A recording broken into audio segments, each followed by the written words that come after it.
Welcome into the Sources Say podcast, your go-to Kentucky basketball podcast on the KSR Podcast Network, presented by Club Blue. Club Blue is the official collective partner of the University of Kentucky. I am your host, as always, Jack Pilgrim of Kentucky Sports Radio. Very excited to be joined by my guy, Shawn Smith. Shawn, how you doing tonight, bud?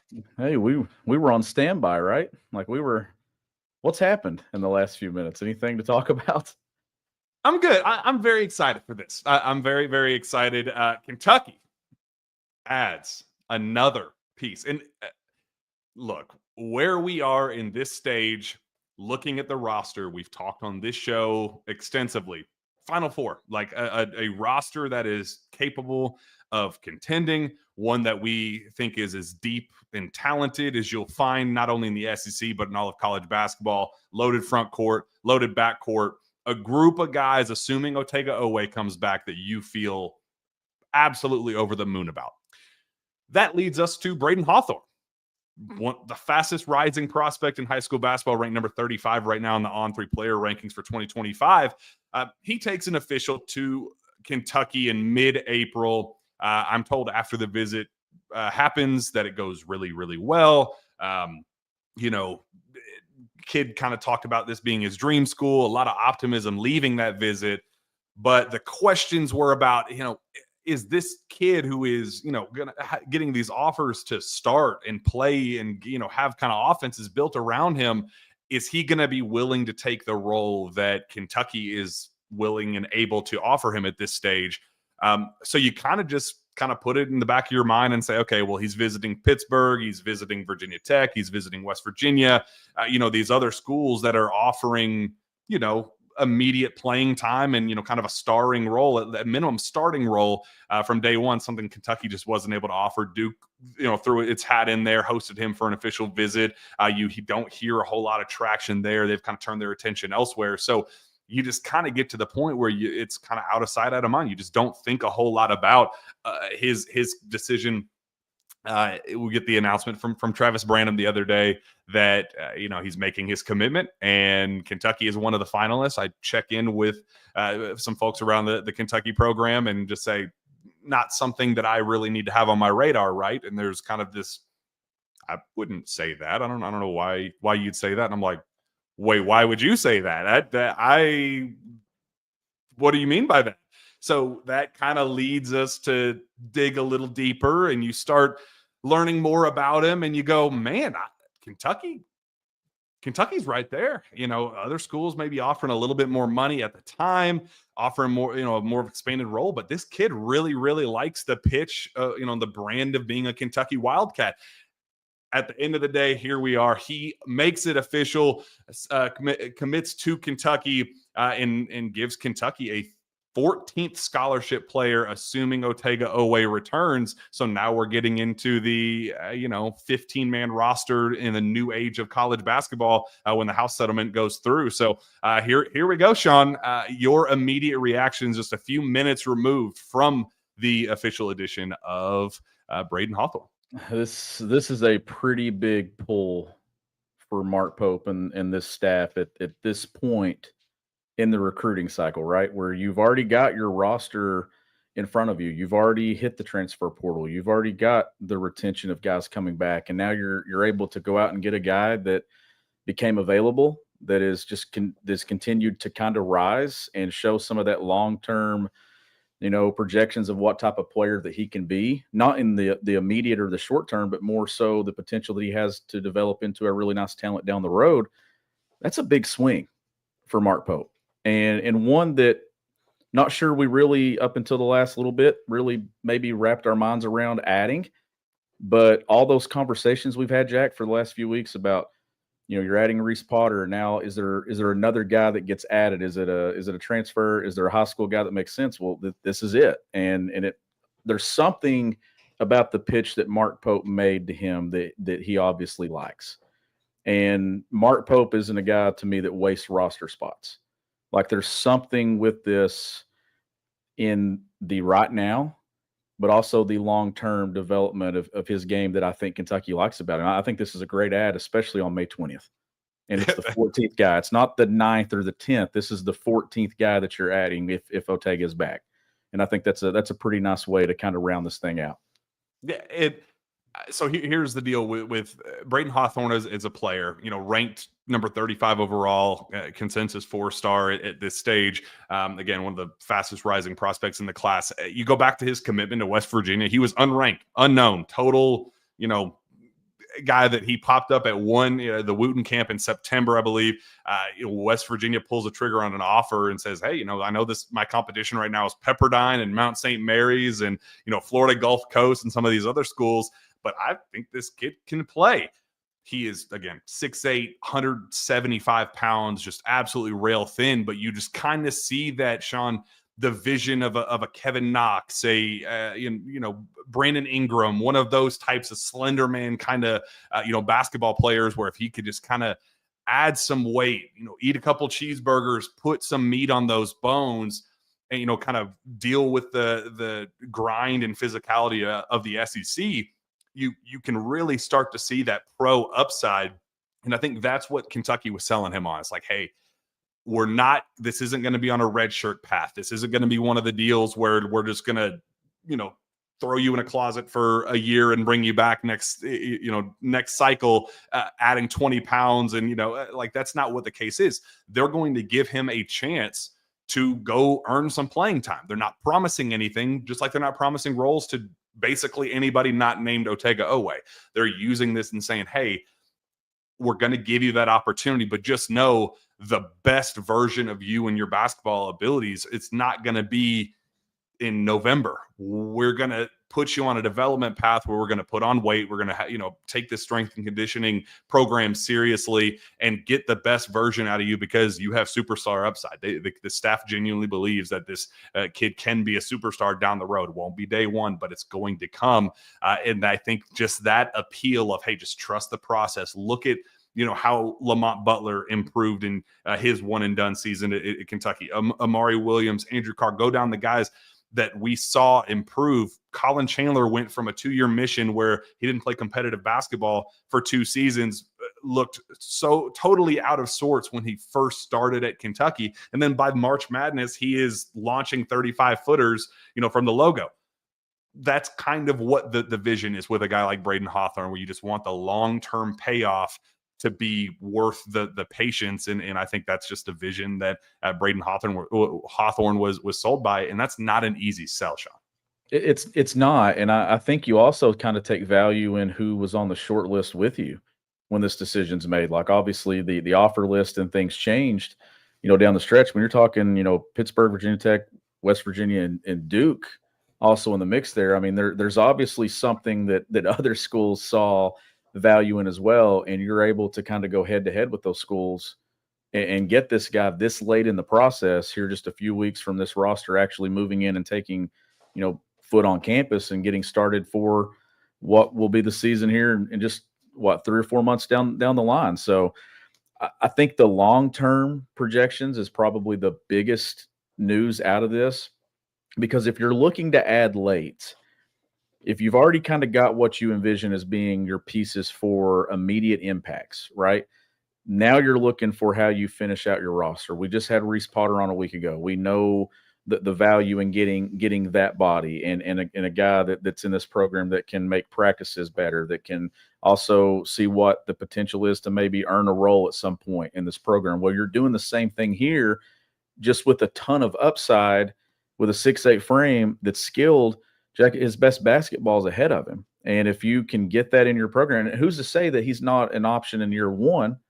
He could be, but I think the long-term payout of this would be this guy's in your program beyond a year and just continues to develop and get better, and he has that skill set and that frame. I mean, we're talking a guy that jumped 30, 40 spots in the rankings at the end, one of those late bloomers. He was unranked in completely October. Unranked. Then by December, he kind of emerged like, oh, maybe, 3-star-ish range. Like January, he's then like top 50-ish range. And now here we are in May, and he's top 40. So, I mean, just slowly but surely. I mean, he emerged, he exploded onto the scene as a ranked guy in fall, but just the growth from being, 70th, whatever it is, he is the bottom part of that top 100 into what he is today is, a surefire 4-star top 40 kid. And that's the value of being able to field deeper rosters in college basketball, going deeper into it, not taking just 11, 12 guys, getting to 13, now possibly 14. You can look at some different things. So I think whatever the approach was that Mark Pope and the staff had, obviously it was the right one because it's the one that won out in the end. But I'm sure it was strategic in what Pope was saying, whether that be, like you said, we're not saying you're not going to be a valuable piece right now. You're going to have the opportunity to play that, but we're looking at you and what you can be for us down the road, whether that down the road comes in January, February this year, or if it all works out, maybe even beyond a freshman season at Kentucky. So I think that this is a great ad.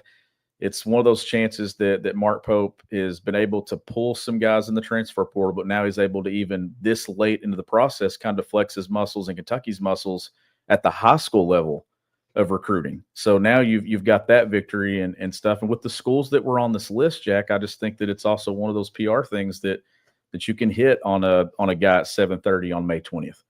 Like that's a pretty big swing. Even though it's not a kid that's looked at as a top 5, top 10 piece, it's still a big recruiting victory in its own right. So I guess if you're looking, the devil's advocate, if you're looking at the other side of the situation, saying, okay, how could this go poorly? Like, what is the downside? There's some folks in the chat, asking about, like, will this spark locker room concerns? Will it, you have too many mouths to feed? How will that impact things? I'll get your take on that in just a second. But I guess I want to start first. Do you have any concerns with taking a guy like this, where he's on the long-term development path, where you're not expecting him to play right away, where he does develop from within, he does, kind of play really, really well behind the scenes and in practice while not contributing on the floor, and then he re-enters the portal next cycle for the next payday for another program that wants, hey, like, I know this kid's a rising star, let's go steal him from Kentucky for a PR hit for their respective programs while dropping a bag. Does that kind of concern you, that you're going to be developing this talent for somebody else? A year ago, when we started having these conversations, me and you actually dove into this. Like, you Charles develop these Miniard, dude. Holy cow! I had to pause for a second. Is that the biggest one we've had? It has to be, right? And we're very, very grateful. Thank you, Charles. So here would be my take on that, Jack. You and I've had a lot of conversations about this era of college basketball. You're developing talent, like you said, that's just going to maybe hit the portal. That's going to happen anyhow, right? And so for me, if you're fielding your roster, your one job is to address your immediate needs for what you think is the development of your program at all levels now. And you can't be reluctant to add guys with the fear of them going to the portal and going and taking off somewhere else, because we've had similar conversations about the guys Kentucky's bringing in now.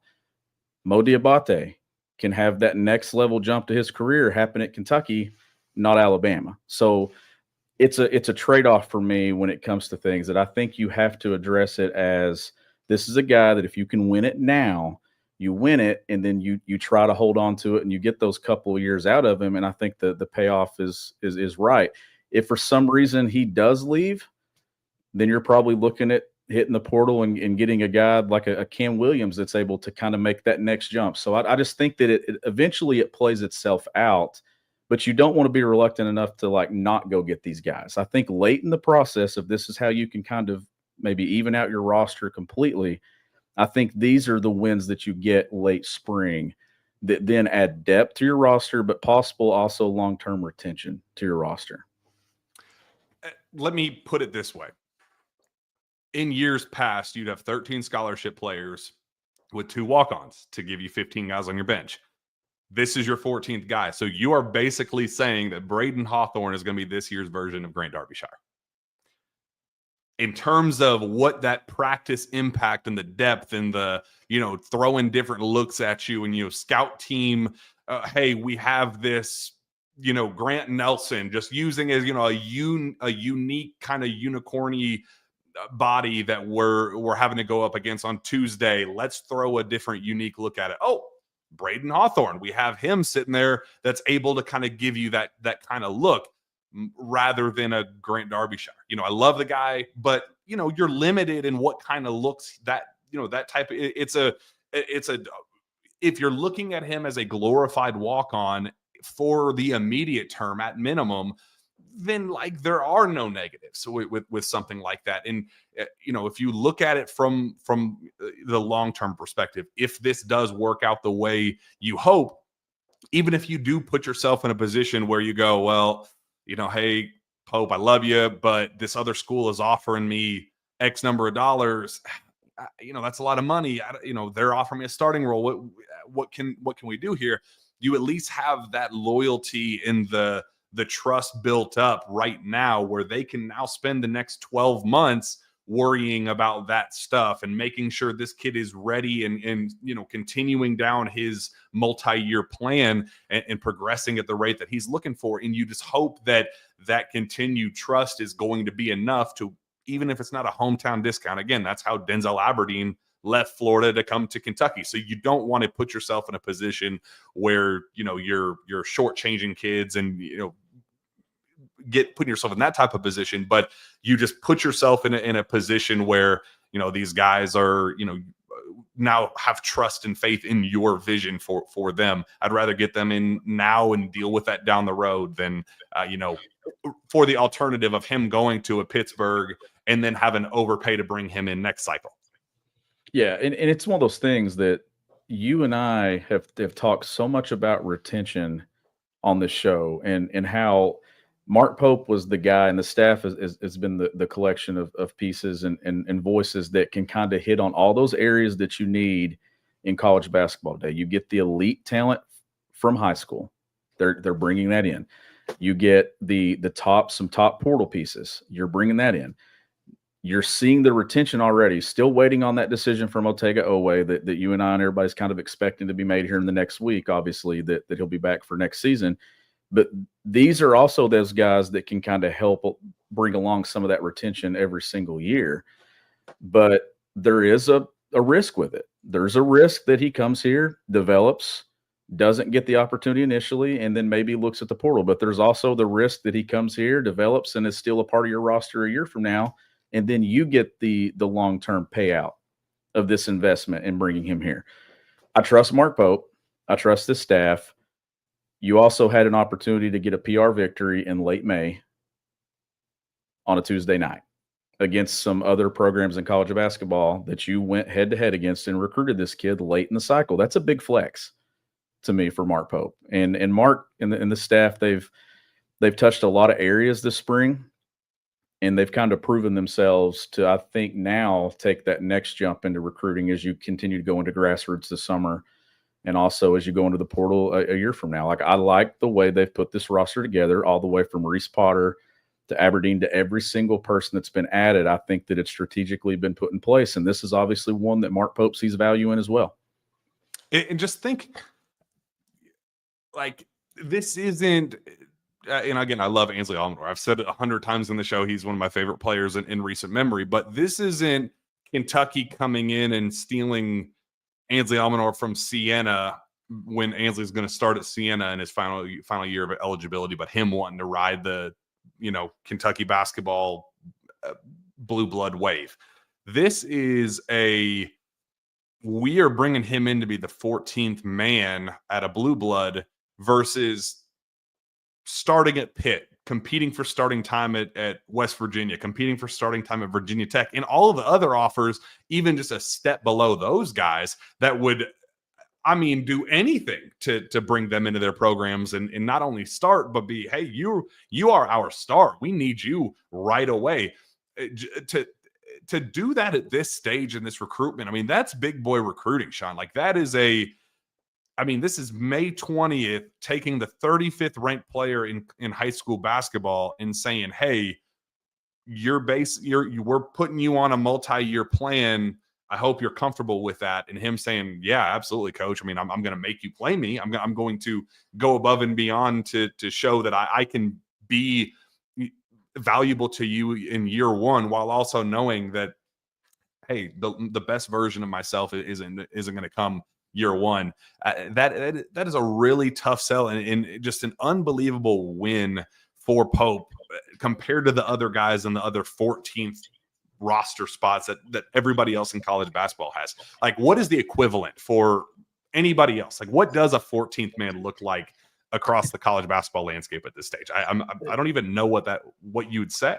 No, and I mean, and you're at a point now where you're already kind of transitioning this last weekend to the future. Like, you're out on the road, you're recruiting, you're evaluating talent, while also still trying to put the finishing touches on what you're going to be taking onto the floor with you in the 25-26 season. So I think it's a great victory in all areas of the program, from recruiting to possible long-term development. When you got a guy that's got this frame that is when he gets here in this program with the nutrition, the weight room, what does his body look like from June till November? What is the jump there? There will be a jump, and then that will tell you whether or not he's going to be able to make an impact in year one.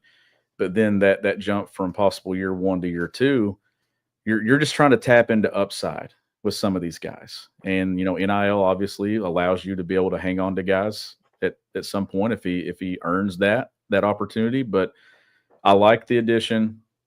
I like that it's an addition to the freshman class. I know that we've talked in recent weeks, Caden Lewis and stuff not being in this class now, then you can kind of go back in and pull another high school piece into that. So I like what Mark Pope has done.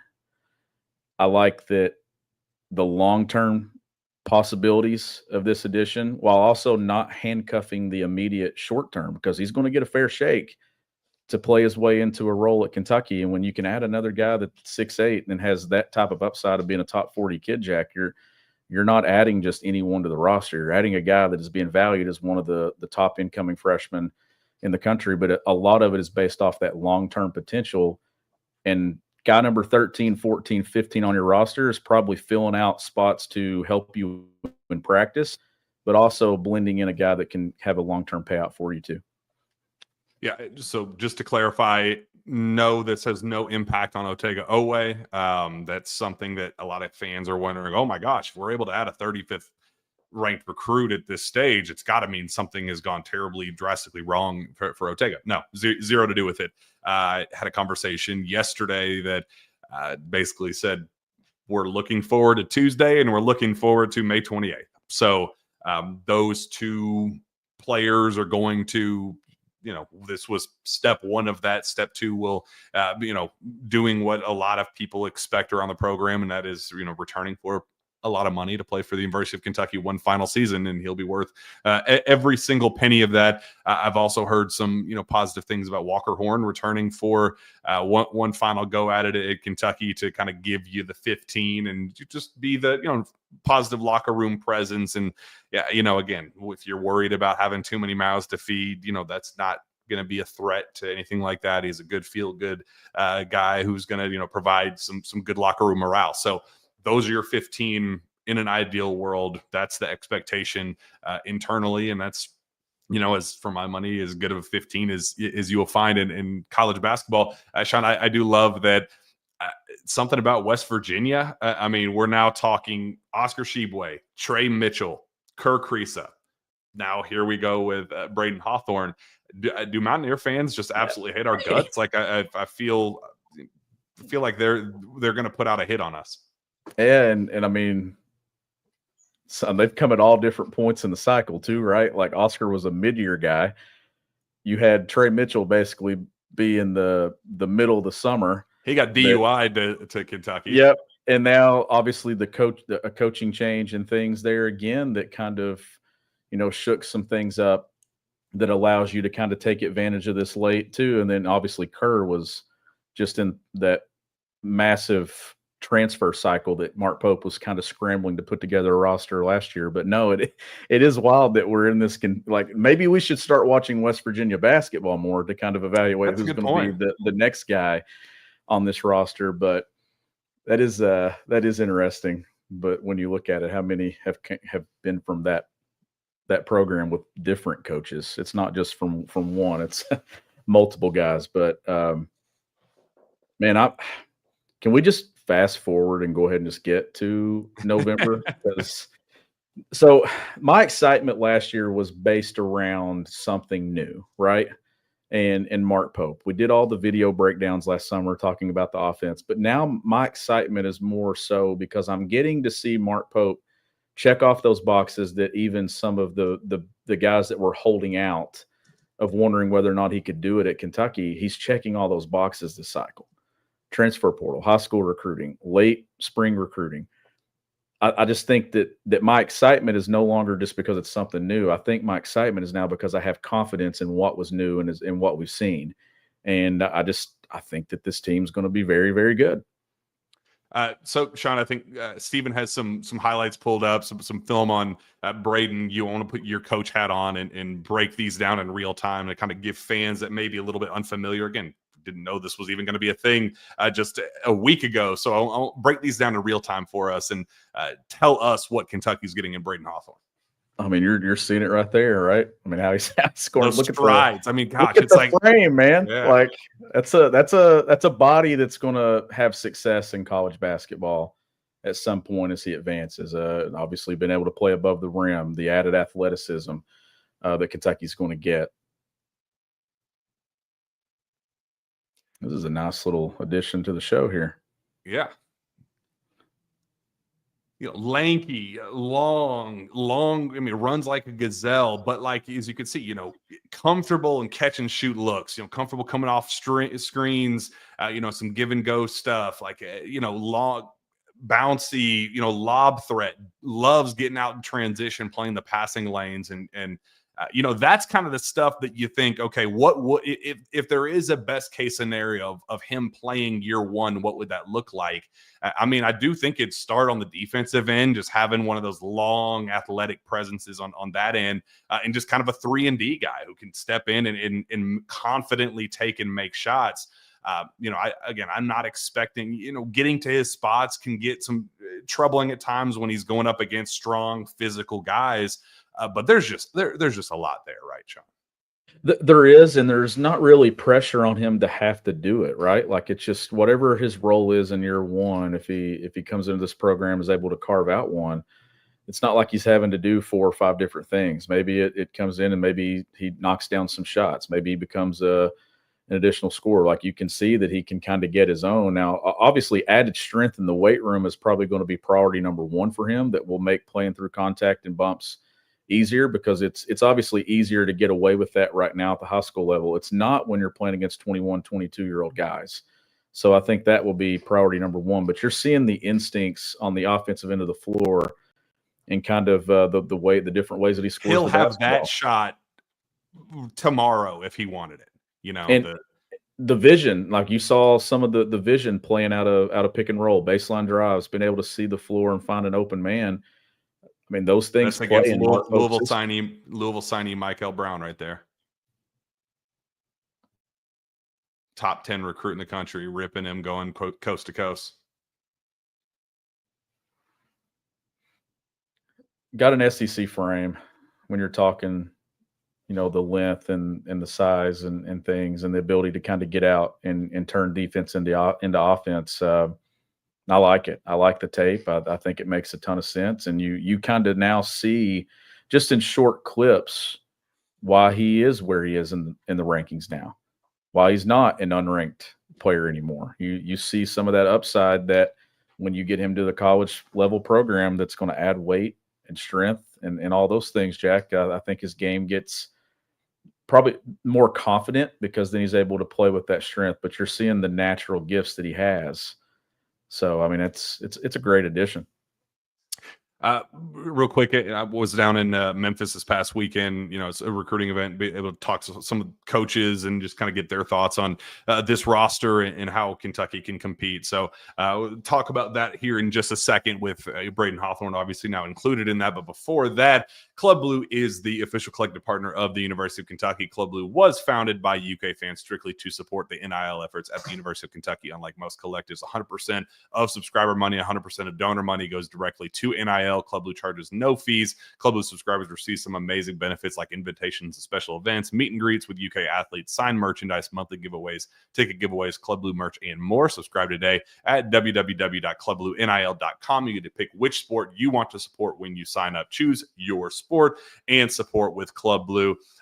One of the names that, we don't get to talk about him too often, but if you look at what he's doing right now, playing overseas and, going deep in the, his Euro tournament right now, Andrea Jelovic.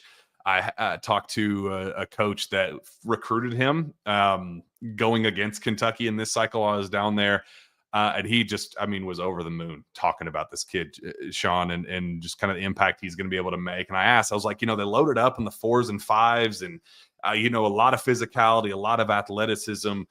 Where does a guy like Jelovic fit in? And they're like, the conversation will start with Jelovic. They think that he's going to start for Kentucky. And again, this is an opposing coach. So, take their word for it. We got to see how he comes along once he gets to campus, but said that Jelovic will not fall through the cracks was the exact phrase, the way they phrased it. So, doing just some really, really high level stuff right now, going as deep as possible, playing against other pros at this stage.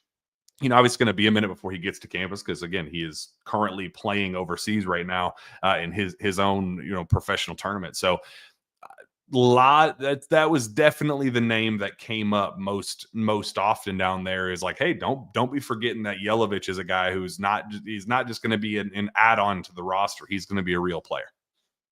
Yeah, Jelovic is another one of those surprise additions that, none of us really had on our radar when the spring started, and has a ton of upside and we've talked a lot about the 3-point shooting for this team. And can they get to that number that they were making last year? Obviously, they didn't get to that number of attempts that Mark Pope wanted to get to. And I think you can look at this roster top to bottom and maybe have some question marks to think that, is this a team that you want shooting 33s? But I think it is. But I think some of those makes are going to come from different spots more so this year than they did last year. And I think he's a big part of why. Same thing, with Cam Williams. I think that you're going to get something from that 4 spot and that forward spot that's going to add maybe some more threes from that position of the floor than what you got this year, where a lot of it was Kobe Bray, a lot of it was, backcourt pieces, where now I think the balance of being able to shoot it at the 4 consistently, and then those guys that can kind of slide and play that 3 too, he fits that. And I think skill set wise, I believe he's going to play a great role for this team. Yeah, a lot of positive there. A lot, some talk about Mo Diabate and kind of him being an underrated addition as well. A lot of optimism there. Kind of just in terms of overall team identity, asking some other coaches, some SEC coaches, high majors, just about, will this Kentucky team compare to last? How much better can this group be? And there's just so much talk about the toughness and the physicality, and just like, some said Kentucky was soft this past year. Some other coaches that coached against Kentucky said Kentucky was soft. So, kind of they used that and they went above and beyond to, kind of add toughness and add that physicality while also, doing some unique things with athleticism and versatility and things like that. So, some concern about shooting. Some other coaches were wondering where the shooting would come from. Some wondering, if you're going to spend as much money as Kentucky did building this roster, where, why did they not go out of their way to add some shooting? So a lot of really, really, really positive things, but, also some other questions from opposing coaches as well. Wondering where the shooting's going to come from, Shawn. Yeah. And I think that the system itself, we talked about it a ton a year ago, or not a full year ago. We talked about it just a few months ago, but the system itself created opportunities for Kentucky. The athleticism that Kentucky possesses on this roster is going to create those same opportunities for Kentucky. The system's just going to increase probably the likelihood that you're getting good looks. This is a team, Jack, that's going to be able to guard. They're going to be able to start their offense on the defensive end of the floor. Last year's team wasn't doing that. Like, that was a thing for the entire season where you're like, this team's not turning teams over. They're not generating those easy opportunities, those easy transition baskets. So maybe what you give up and sacrifice on the offensive end from 3, maybe you don't make 10 a game. Maybe you settle in and make 8, 9 a game. Maybe you don't have those games where you make 14 to 15 threes. I still think it is very important to shoot upwards of 27 plus a game. I'm not going to go as far as 30, but just say you get into that 27, 26, 28 range. Now you're playing the way that you want to play. And with the athletes that Kentucky's going to have, you're going to get more paint touches from off the bounce. You're going to get a better offensive rebounding percentage from that added athleticism and size and strength. But you're also going to get those easy buckets in transition that are going to be started off of defensive rebounds and also being in passing lanes and getting some steals and getting out, and guys that can play above the rim. I think that that's something that was missing from that athletic standpoint this past year, that Kentucky kind of had to finesse their way offensively and had a lot of success doing it. So now when you group system with athleticism and the ability to generate easy baskets while still playing the style that you want to play, I think that's probably the ingredients for Mark Pope to still have that top 5, top 10 offense that he's looking for, while also already adding value defensively because of the added athleticism that you're getting on your roster and guys that you know that can defend those wing players that are really good in the SEC and in college basketball. We're just rolling through some of the other kind of notes from Memphis that I want to throw out there. Some talk about Otega Oweh, and I said earlier that the expectation is still that he's coming back, and he has a couple more workouts scheduled with different teams. I have not heard anything to suggest that we're going to hear anything soon. I have heard that he wants to kind of push it all the way up through the deadline. So Shawn, hope you're ready. We might get another late midnight show. I hope you're ready. May 28th. You better keep that on your calendar. Pat Kelsey better be ready, because you never know what'll come out of those late night Sources Say After Dark episodes. I talked to Pat Kelsey while we were at EYBL, and I couldn't do it. I couldn't bring it up, man. I tried to just be as respectful. You wanted to, didn't you? Dude, well, it's like one of those deals where it's like, I feel bad. It was you caught me at my absolute worst that night of, fans were asking just ridiculous things, and, you're slap happy. You've been up for 24 hours at that point. Like, it wasn't me my best. So like one day the conversation will come up, but man, I just couldn't do it. Conversations again did come up talking about Otega, folks expecting him to see the process through. The only the one thing I do want fans to know as we wait for the next 8 days, waiting for Otega's decision. Again, the expectation is that he's going to come back. Everybody that I talked to expected him to come back, but the one only kind of caveat to just kind of keep an eye on with it is they're going to go through the entire process just in case we get a bunch of random departures from the draft, where you get a bunch of those guys in the 25 to 40 range that decide to pull their name out of the draft and kind of leave those spots open and up for grabs, where maybe he's a late second round pick right now, but if you get a bunch of guys that pull their name out over the next several days, then maybe it would allow him to slide up while he's continuing these workouts. So I think it's just something that they're monitoring and saying like, hey, the reason why we're not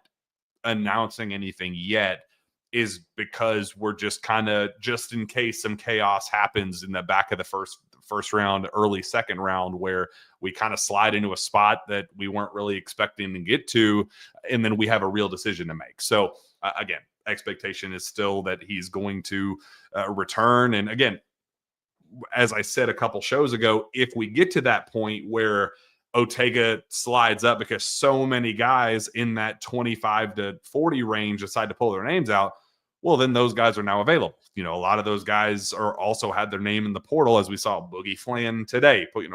He'd already pulled his name out, but, becomes one of the hottest commodities in the portal at that stage. There are a lot of those guys in that range that still have a decision to make and have kept their options open with the portal. So I would be shocked if Otega Oweh is not on next year's roster. Would be absolutely stunned.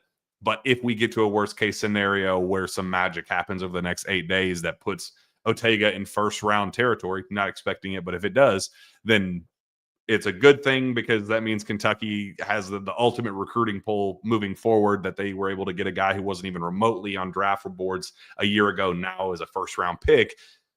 And there will be a replacement out there that would be more than adequate. So nothing to worry about whatsoever, but just explaining Otega's process and through other coaches and other folks' eyes while I was down in Memphis. Yeah, I don't have any concerns right now about Otega Oweh. I feel that there's great value in being on this roster for a senior season. And I think that we know the money would be taken care of and the role is already there, and come back and be on a great team with a chance to make it to a Final Four and compete for a title. Like, and then you go into that thing a year from now knowing what you got to do and where you are, but you also go into that thing with a lot more money than what you're going into it now with, because we know the money would change, and he has certainly earned that opportunity. And like, we're talking life-changing money to come back to Kentucky. So like, it's not happening, folks. Like, I mean, it would take an absolute miracle to put himself in position. And again, I'm rooting for that. I love the kid. I want him back. I'm selfishly rooting for him to come back. But like, if the kid's able to live out his dream by getting a once in a lifetime opportunity as a, first round pick over the next 8 days, I mean, then you have to root for him and know that the good is going to outweigh the bad with what that means in the grand scheme of things. But it's just not the reality. It's just not anything that we should be losing sleep over at this stage. And I'm anticipating, like last year, maybe we didn't get the decision we were hoping for in real time. We had to wait till the morning of that absolutely ridiculous deadline show. But I think we would have a very similar reaction to another, very, very positive draft withdrawal deadline for the Cats. If you have any questions here in the chat, we can throw those out there.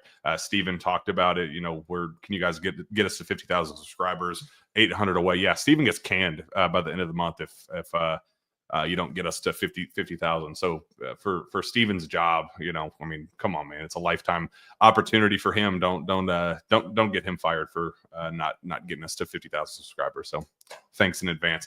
Shawn, anything else you want to hit on before we wrap this thing up? We kind of wanted this to be more like a combination of rapid reaction and sources say, and kind of just keeping it somewhat brief instead of going an hour and 20 minutes like we usually do. So is there anything else you want to hit on before?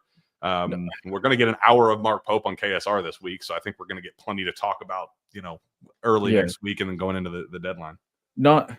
I don't know if there's anything else that we need to probably along the UK basketball front, but more so I think just our state in general, with an area that means a ton to me over the weekend in Eastern Kentucky, just the devastation that happened there from the storms. And I know I've been looking down at my phone because we're getting weather here in Lexington, sounds like right now, just kind of staying alert on it. But, me personally, I just want to say that, my thoughts are with all those people. And I know people that were impacted by the storm. I know I actually am distant relatives of somebody that lost a loved one in the storm. I found that out just a couple of days ago. So, my heart goes out to those people. I've reached out to coaches in that area, just checking in with programs, some that we play this summer. And we're supposed to play down there at South Laurel on June 9th. So just kind of one of those things that you'd never want to see something like that, but I don't ever recall a night like that in Eastern Kentucky in my life. And just my heart and my prayers go out to everyone there. Yeah, and you saw that, some storm activity and again, there was some worry about even a follow-up run of tornadoes running through the area. Like that, they were, some of the weather people that I follow said like, hey, not likely, but just as you guys know, just be prepared. Like, just put yourself in position to, worst case scenario, just be prepared to, avoid tragedy. Just be watching closely, monitoring that situation. But yeah, absolutely, just heartbreaking weekend, and really cool to see so many people come together in support of that area. And Mark Pope obviously going down there, bringing his daughters down. Talked to one of the coaches that were at UK this week, at the event this weekend. It was just like, hey, thank you for what you guys have done, and just all the players and recruits that are, kind of just sharing their thoughts and saying, hey, we're thinking about you, or we're praying for you. Basically the entire roster did that. And the way they said it was, it's not hard to do the right thing. And I just thought, that's just kind of the character of this program and where things stand with Mark Pope leading the charge. And again, Coach Cal did the same thing. He was always the first person to drop what he was doing to, support just this community and the state when he was here in Kentucky and fundraise and do those things. So the program has a good head on its shoulders. It always has. And I know this state is unbelievably strong, and they will find a way to recover. Shawn, you being from that area, how strong they are, and how they'll fight back. It is as devastating as things are. They'll find a way to fight back. Yeah, our state certainly has suffered a lot of loss in the last few years, and I hate that it's always in times like that they get to show, how strong we are in Kentucky. But no doubt that those people will rally around one another. But and not just those people in those affected areas, but the state in general. You're already seeing that, and hopefully everybody stays safe tonight with this round that's coming through as well. But like Jack said, just stay alert and aware of the situation, because you never know. Yeah, absolutely. One last message from our friends, Optimal Living Services. They partner with clients to increase their awareness of issues and empowers them to develop the skills to manage these challenges. We believe that every individual has obstacles they will need to face, and that the services our team provides will give them all hope to all of our clients. Every individual has the ability to grow from their problems, whether it is substance use, mental health, work, finance, or emotional struggles. We help clients learn their potential and join them in their journey. You can head to optimallivingservices.com to learn more about their services and meet their staff. You can also give them a call at 859-785-1030. Appreciate our friends at Optimal Living Services. They do great work, and we appreciate them for great night. Just exciting commitment, very, very, just kind of feel good opportunity with Braydon Hawthorne making his commitment official to the Kentucky Wildcats. It's a very cool thing for Mark Pope to add yet another very impressive prospect and keep the momentum rolling. We got a lot of fun stuff. Obviously, we now transition after this to Otega Oweh Watch. We'll be back next week for more of that, to talk about the latest developments there. We'll talk about whatever Mark Pope had to say, and obviously, if we get a decision from Otega, we were obviously going to do our kind of midnight whatever that looks like. Whenever the decision comes for Otega, we'll definitely be following along and do a show for that. But until then, shout out Braydon Hawthorne. You are a Kentucky Wildcat. For Jack Pilgrim, for Shawn Smith, we'll see you on the Sources Say podcast next time. Go Cats.